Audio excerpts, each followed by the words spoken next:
All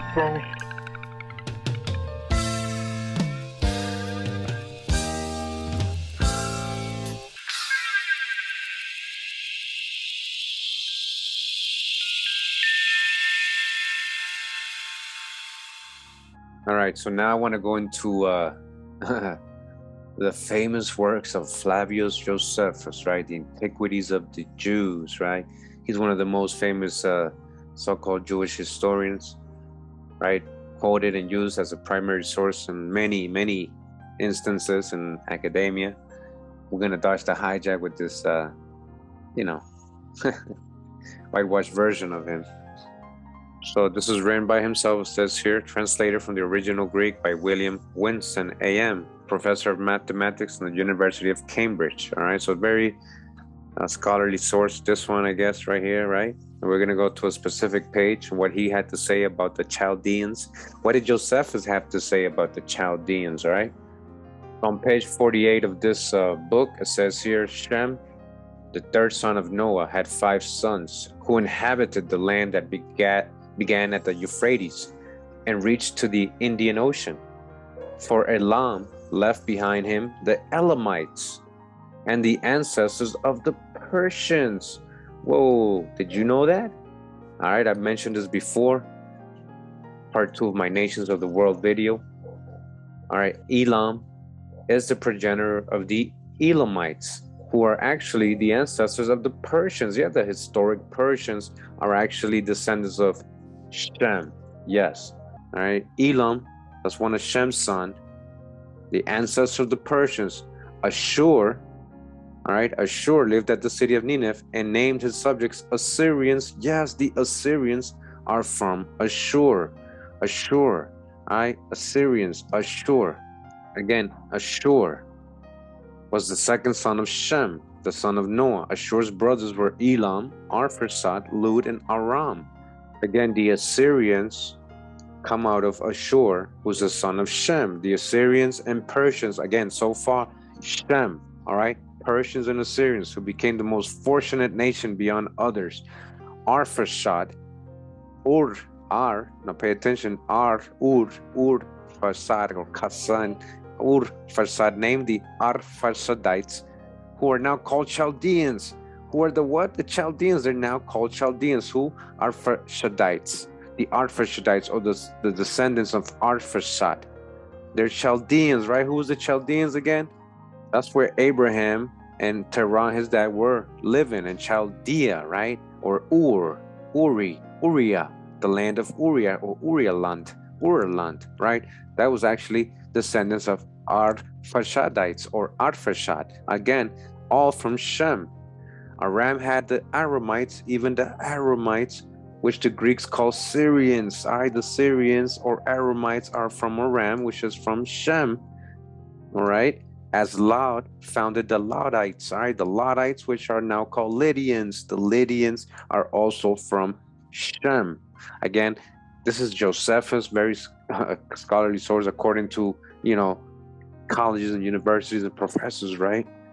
Especially when it comes to these old archaic nations, right? So letting you know who the Chaldeans were. Literally, he's letting you know they're now called Chaldeans. Why is he saying that? Or he's letting us know that the descendants of Arphaxad are the ones that eventually became known as Chaldeans. So right now I'm in the 1611 King James Bible. It's an original scanned version of the 1611, the infamous one, the one they, has a little bit more of the books that they took out and put in the Apocrypha.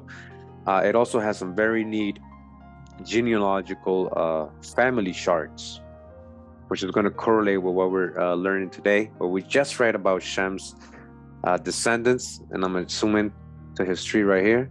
Again, Shem, he had all these kids. One of them was Arphaxad, all right? Arphaxad, right? That's where the Chaldeans come from. They descend from him somewhere, all right? Again, also Eber, right? The Hebrews, or Eber, he comes out of Arphaxad too, just like the Chaldeans. And as we just read, Asshur had the Assyrians. The Assyrians are from Asshur. Elam are the Elamites, or the Persians. All right, as you can see here, Persians, right? Persians, another source telling you the same thing, not just Josephus. Lud, again, remember the Lydians, they didn't have it here. Aramis, the Aramites. All right, just to show you that there's a real history behind these so-called biblical stories and these nations of the world. All right, as you can see, Abraham way down here, as we're talking about the Chaldeans and Abraham coming out of Chaldea, right? So where was really Chaldea, or the land of Uriah, Uriah land. All right, so real quick, going to read from the Book of Jubilees. Remember, this is one of those books they took out of the first original Bibles. This is an apocryphal book, you know, one of the forbidden or secret books by George H. Scroll, PhD. It says here, chapter 11 of the Book of Jubilees. It says, in the 35th Jubilee, in the 3rd week, in the 1st year thereof, Ragev took unto himself a wife, and her name was Orah, the daughter of Or, the daughter of the son of Kesed. All right, the son of Kesed. Remember Kesed, Kesed, remember? Ur was named Kesed, and she bore him a son, and he called his name Seruk. In the 7th year of this week of this Jubilee, and the sons of Noah began to fight with each other, to take captive and to slay each other, one his brother. So see what happened? The descendants of Noah, right, which includes what? Ham, Shem, and Japheth, were all beefing and fighting against each other, slaying each other, spilling each other's blood. All right? And to spill the blood of men over the earth, and to eat blood, and to build strong cities and walls and towers. And single men elevated themselves above the people. Single men became kings, remember? They exalted themselves and first founded kingdoms. And to make war, a nation against a nation, and nations against nations, and city against city. And all things became worse. And they acquired for themselves arms, and taught their sons war, and began to take captive the cities, and to sell male and female slaves. Who did this? Their own families, right? Their own descendants, their own people started fighting each other. Nothing new under the sun, right? And Ur, the son of Kesed, Ur is actual person, the son of Kesed, built Era of the Chaldees, and called its name after his own name and by the name of his father, Ur Kesed, or his name and his dad's name. And he made for himself molten images, and they worshipped each one of his own image, which they had made for themselves by molding. And they began to make sculptured images and unclean forms, and the terrible spirits assisted them and misled them to commit transgression and uncleanliness. And the prince Mastema gave his power to make all this, and through the angels who had been given under his land, he sent out his hand to do all wickedness and sin and transgressions, and to destroy and to murder and to shed blood over the earth. On this account his name was called Sirach, for Sirach turned himself in all things to do all kinds of sin. All right, remember, now we're talking about an ancestor of Abraham. All right, see what he's doing? And he grew and dwelt in Ur of the Chaldees, near to the father Uriah land, of the mother of his wife. And he worshipped idols, and he took to himself a wife in the 36th Jubilee, in the 5th week, and the 1st year thereof, and her name was Melka, the daughter of Keher, the daughter of the brother of his father. And she bore him a son, Nahor, in the 1st year of this week. And he grew and dwelt in Ur of the Chaldees, and his father taught him the researches of the Chaldees, divination and astrology.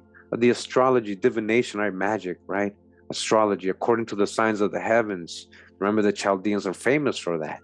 And in the 37th Jubilee, in the 6th week, in the 1st year thereof, he took to himself a wife, and her name was Eosek, daughter of Nesteg of the Chaldees, and she bore him Terah in the 7th year of this week. Now remember, this is Abraham's father.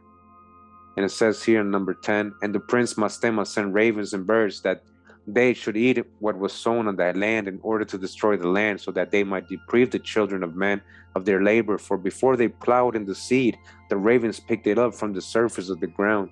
On that account his father called his name Terah, because the ravens and the birds robbed them and devoured their seed. And the years began to be barren on account of the birds. And all the fruit of the trees they ate from the trees with great strength. They were able to save a little from all the fruit of the land in their days. And in the 39th Jubilee, In the second week, in the first year, Terah took to himself a wife, and her name was Edna, the daughter of Abram, the daughter of the sister of his father. And in the 7th year of this week, she bore him a son, and he called his name Abram. All right. So she named him after her grandfather. There was actually another Abram before him. You see that? By the name of the father of his mother, for he had died before his daughter conceived a son.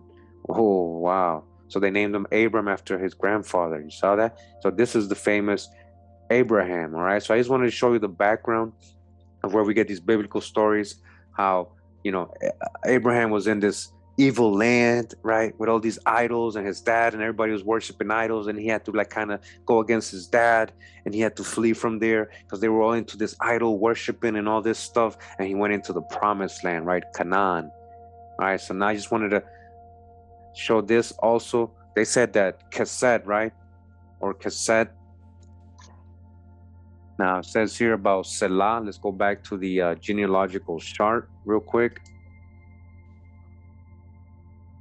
All right, so in case you guys don't know, Salah, and according to biblical genealogy, right, Salah is the son of Arphaxad, right, who is also the ancestor of the Chaldeans, right, and supposed father of Kesed, the dad of Ur, right? We're going to read that, Ur.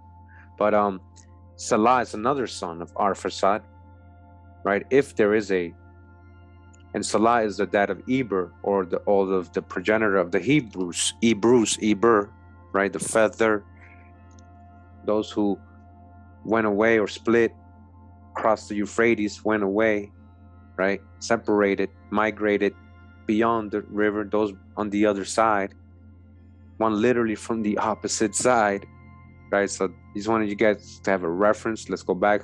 Now you guys know who Salah is when we're talking about Salah, right? Remember, we're talking about Eber's dad.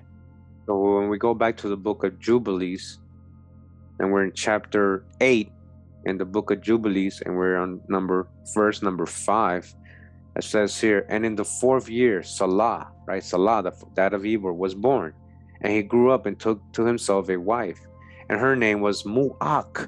You see that? Mu'ak, the daughter of Kesed. Who is Kesed? The brother of his father.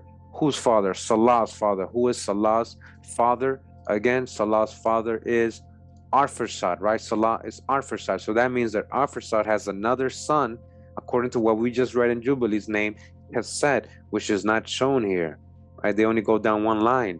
Why is that? Because Kesed was probably going to link you to Chaldeans. They probably don't want you to know the Chaldeans are coming out of Shem too. Now again, just want to point out what Josephus said earlier, right? What did Josephus say? That the Arphadites, or those who descend from Arphaxad, are now called Chaldeans, right? So if Arphaxad, the whether is directly through him, Arphaxad, or a son he had named Kesed, is literally letting us know, and I want to just leave this thought to you already, that the Chaldeans, because we're going to talk about Chaldea and Shur, the Chaldeans, right? We're going to talk about them. Now we know, right? These are most likely descendants of Arphaxad, a son of Shem, meaning Chaldeans are descendants of Shem. So even Genie has Arphaxad, king of Arphaxad, all right? And it says son of Shem. And it says he's the father of Kesed. There you go, the father of Kesed, Kainan, Anar, Shelah, or Shalah, and 2 others. All right, but Kesed is here. And Kesed, when you click on Kesed, let's go to that. All right, it says husband of Ninsun. Ninsun is a deity in Babylonian, right? Ninsun is the mom of Gilgamesh. Ninsun is the mom of Gilgamesh. Did you know that? That is the wife of Kesed. Kesed, father of Hua Mu'ak. Mu'ak, that's the daughter who married Salah, right? She married Salah and had Eber. All right, like it says in the Book of Jubilees, that Salah, he grew up, he took a wife, her name was Mu'ak. Mu'ak, the daughter of Kesed, the brother of his father, Kesed, the son of Arphaxad, right? The son of Arphaxad, who's also the brother, right? Brother of Shelah. Right? He married his daughter Mu'ak. He married his cousin Mu'ak. Ur, you see that? Ur, the son of Ur. Ur is right here. Ur, where the Chaldeans come from. Ur. Look at that. Father of Ora are Chaldees. Look at that. Kesed and Ninsun, father of Ora, of the Chaldees, brother of Huamuk. You see, it's all connecting. Genie knows something. Genie knows something. So I'm gonna...